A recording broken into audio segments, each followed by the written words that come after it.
எல்லாம் வல்ல மயிலம்பதியில் வீட்டில் இருக்கக்கூடிய ஸ்ரீ பாலமுருகன் திருவடியை வணங்கி அவனுடைய அருளால் அவன் தாள் வணங்கி உங்களையும் வாழ்த்தி வணங்கி இந்த சோபகிருத வருடம் தைத்திங்கள் முதல் நாளாம் பொங்கல் திருநாள் பிறக்கிறது. தை பிறந்தால் வழி பிறக்கும் என்பதற்கிணங்க அனைத்து விதமான நலன்களும் உங்களுக்கும் உங்களுடைய குடும்பத்திற்கும் இறைவனால் கிடைப்பதற்கு வாழ்த்துகிறேன், வணங்குகிறேன். இந்த மீனராசியை பொறுத்த வரையில் அது ஆணாக இருந்தாலும் பெண்ணாக இருந்தாலும் இப்போது அவர்களுக்கு இருக்கக்கூடிய ஒரு இக்கட்டான ஒரு சூழ்நிலை, மனக்கலக்கம்,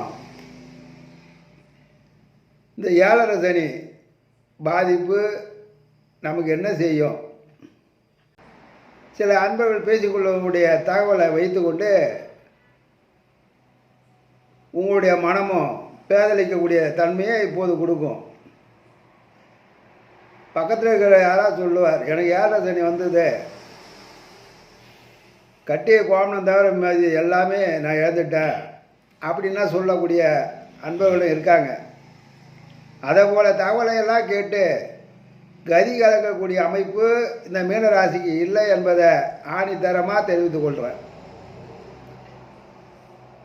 ஆனால் இப்பொழுது உங்களுக்கு 7.5 சனியுடைய ஆதிக்கம் விரைய சனி என்பதனால மனதில் இனமுறியாத பயம், ஒரு கலக்கம் ஏற்பட்டு இருக்கும், ஏற்படத்தான் செய்யும். இது இயல்பு. சனி பகவானை பொறுத்த வரையில் இந்த மீனராசி அன்பர்கள் அனைவரும் யாதொரு மனதில் கலக்கமும் வேண்டாம். இந்த தை மாதத்தை பொறுத்த மட்டிலும் விரைய சனியால் பலவிதமான செலவுகள் எல்லாம் வரத்தான் செய்யும். அதனால் மனதில் எந்த ஒரு கவலையும் மீனராசி அன்பர்களுக்கு தேவையில்லை. ஏன் தேவையில்லை அப்படின்னு ஒரு கேள்வி. உங்களுடைய ராசிக்கு 12ஆம் இடத்தினுடைய அதிபதி சனி பகவான் தான். அவர் லாபாதிபதியும் கூட. 2 வீட்டினுடைய காரகத்தன்மையை அவர் பெற்றிருக்கிறார். இப்போது பொதுவாக ஒரு ராசிக்கு 12ஆம் இடத்துல குரு இருந்தால் விரைய குரு என்று எடுத்துக்கொள்ளப்படுகிறது. அப்போ குரு அமர்ந்தால் விரயம், 12 எந்த கிரகம்னா அமையக்கூடிய அமைப்பில் விரயம் என்றால் செலவு. அப்போ குரு அமர்ந்தால் என்ன செலவு? சுப செலவு. அந்த குருவை போலத்தான் இந்த சனி இந்த மீனத்தை பொறுத்த வரையிலும். ஏன்னா அவர் ஆட்சிக்கூடியவர். சனிக்கே மிகவும் பிரியப்பட்ட வீடு அவருடைய மூல திரிகோணம், கலசம் அமைந்த வீடு. ஆகையினால இந்த மீனத்தை பொறுத்தவரை அன்பர்கள் சிறிதளவு கூட 7.5 சனியில் விரைய சனியை பற்றி யாதொரு கவலையும் தேவையில்லை. உங்களுடைய ராசிக்கு அதிபதி யார்? குரு பகவான். அனைத்து விதமான பல ராசி அன்பர்களுக்கெல்லாம் ஒளி கடவுளாக, இருட்டை நீக்கி ஒளி கொடுத்தவராக, துன்பத்தை போக்குவராக இருந்தக்கூடியவர் குரு உங்களுடைய ராசிக்கு 2ஆம் இடம் மேஷத்தில் தனஸ்தானத்தில் தனகாரகன் அமர்ந்திருக்கிறார். அங்கே அமர்ந்து 6, 8, 10ஆம் இடம் இந்த 3 இடங்களை கருணை பார்வையோடு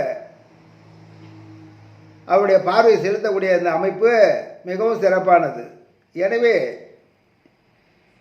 திட்டமிடாமல் முன்பின் யோசிக்காமல் நீங்கள் ஏதாவது ஒரு செயலில் ஒரு காரியத்தில் இறங்கியிருந்தாலும் கூட அது முடிவு வெற்றியை தான் கொடுக்கும் என்பதை மனதில் ஆணித்தரமாக பதிவு வைத்து கொள்ளலாம். இந்த தை மாதத்தினுடைய சிறப்பு ஒன்று இருக்குது. உங்களுடைய மீன ராசிக்கு 11ஆம் இடத்துல சூரியன். பொதுவாக எந்த ஒரு ஜாதகமாக இருந்தாலும் 11 சூரியனோ அல்லது சந்திரனோ அமர்ந்திருக்கிற போது நம்ம எந்த ஒரு செயலை எடுத்து நடத்தி கொண்டு இருந்தாலும் அது வெற்றியை தான் கொடுக்கும், பன்மடங்கு லாபத்தையும் கொடுக்கும். இது பொதுவான அமைப்பு. அப்படி இருக்கிற போது இப்போது மீனத்துக்கு 11ஆம் இடத்துல லாபஸ்தானத்தில் சூரியன் அமர்ந்திருக்கிறார். ஆகவே இது ஒரு சிறப்பு. மனம் போல உங்களுடைய தேவைகள் எதுவோ எதை நடத்தி கொள்ள வேண்டும் என்று ஆரம்பிக்கக்கூடிய இந்த மாதத்தில் அத்தனையும் வெற்றியோடு தான் பூர்த்தி ஆகும்.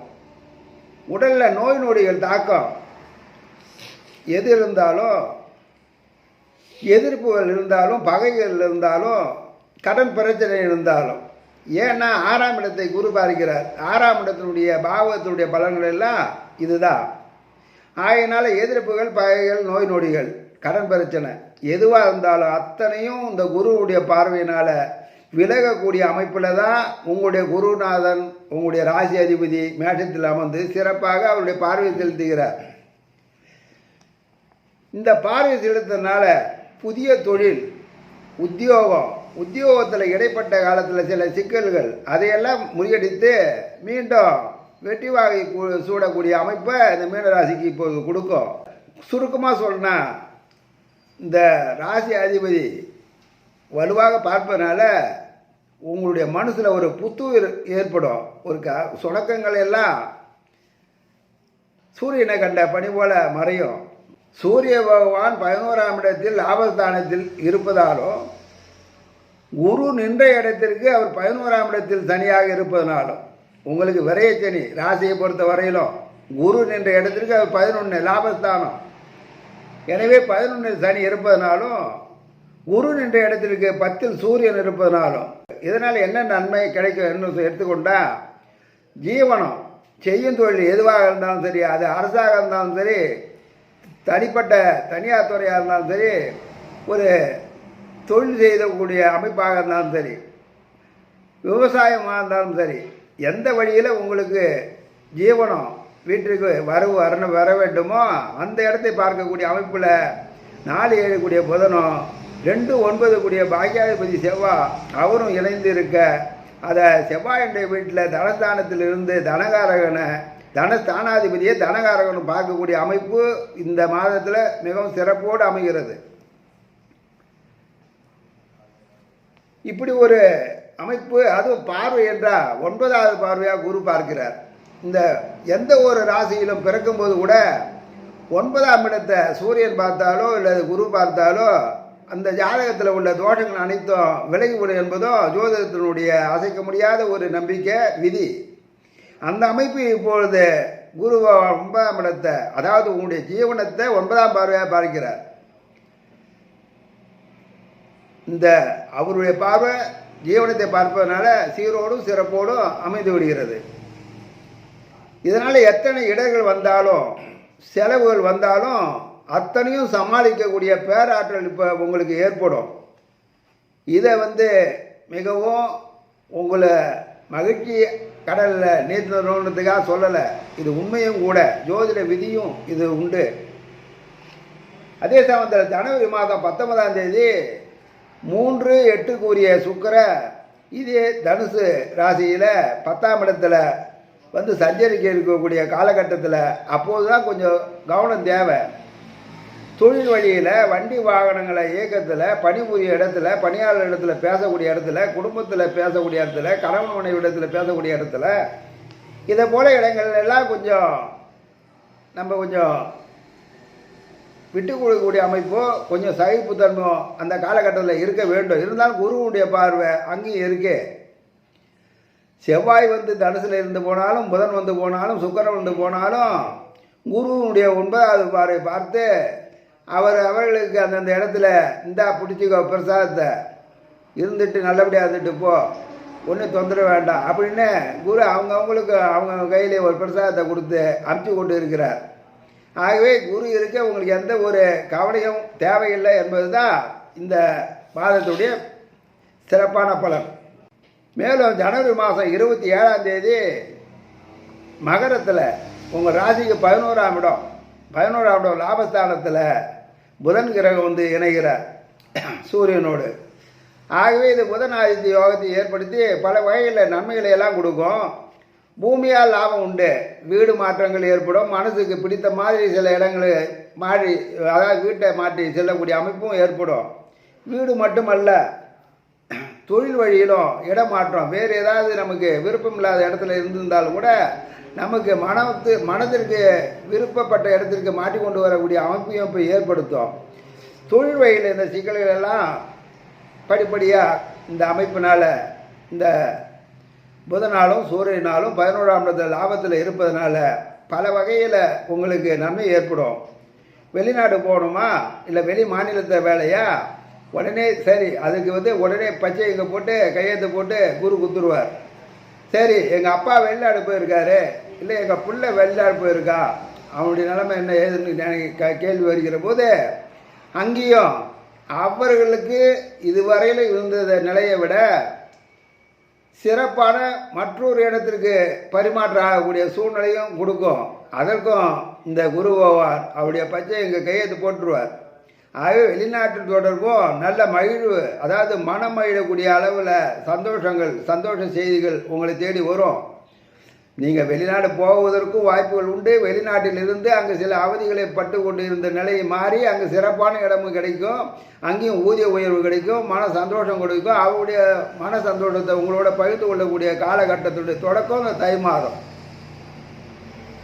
அதே போல் வீட்டில் எந்தெந்த சுபகாரியங்கள் நடத்தணும் அதையெல்லாம் நடத்தக்கூடிய அமைப்பு. பிள்ளைகளுக்கு சீர் செலுத்தி செய்யணுமா, கட்டிய பொண்ணுக்கு ஏதோ வரதட்சணை செய்யணும் பாக்கி நிற்குதுன்னும் போது அதையும் கொடுக்கக்கூடிய அமைப்பு, செயல்படுத்தக்கூடிய அமைப்பு எல்லாம் கொடுக்கும். பிள்ளைகளுக்கு திருமணமாக அதையும் ஏற்படுத்தக்கூடிய அமைப்பு ஏற்படுத்தும். ஆகவே சுப செய்திகள் எல்லாம் சுபமங்கலமான அமைப்புகளை எல்லாம் இல்லத்தில் ஏற்பட்டு கொண்டு இருக்கக்கூடிய இந்த வேலையில் ஒரு சில நேரங்களில் கடனும் பட வேண்டிய அமைப்பு. ஏன்னா விரையாதிபதி 12 இருப்பதனால பல வகையில் கைப்பணம் பத்தாத வெளியில் கடன் கேட்டது கொடுப்பதுக்குரிய வழியில் தான் சனி அமர்ந்திருக்கிறார். ஆகவே செய்யும் தொழில் எந்த ஒரு இடரும் இல்லை. செய்து கொண்டு இருக்கக்கூடிய இடத்துல வேலை செய்து கொண்டு இடர்கள் இருந்தால் அவைகளெல்லாம் களையப்படும். விருப்பம் போல பணி கிடைக்கும். விருப்பம் போல விரும்பிய இடத்துல பணி செய்யலாம். ஊதிய உயர்வு, மற்ற திருமண நிகழ்வு, சுப நிகழ்வு அத்தனையும் ஏற்படக்கூடிய வாய்ப்புகள் எல்லாம் உண்டு. இந்த தை மாதத்தில் சீரோடு சிறப்போடு மகிழ்ச்சியோடு இருப்பதற்குரிய வாய்ப்புகள் எல்லாம் இந்த கிரக நிலைகள் எல்லாம் உங்களுக்கு சுபம் பெறக்கூடிய அமைப்பில் தான் நடந்து கொண்டிருக்கிறது. பிப்ரவரி 4ஆம் தேதி செவ்வாய், அதாவது உங்களுடைய தனஸ்தானாதிபதி பாக்கியாதிபதியான செவ்வாய் மகரத்தில் 11ஆம் இடத்துல உச்சம் அடைகிறார்.